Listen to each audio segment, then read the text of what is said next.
The well-known Toyota Crown sedan is going to be getting a Prime Edition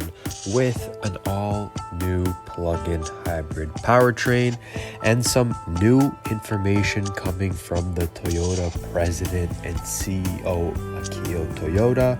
gives us an insight that we're going to be getting a new version of the previously known Avalon sedan in a Toyota Crown body and plug-in hybrid outfit. And the Crown's entry-level option is actually going to be the same as the RAV4 Hybrid, which is Toyota's hybrid SUV that they recently released. It has a 2.5-liter i4 engine with dual electrical motors powering the front wheels, along with a third motor independently spinning the rear.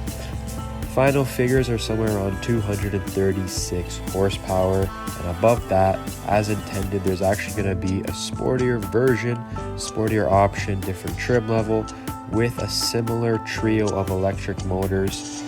2 in the front and a third in the back,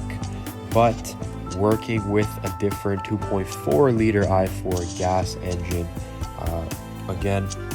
Toyota has definitely, again, in this event and in the last year or two, definitely doubled down on obviously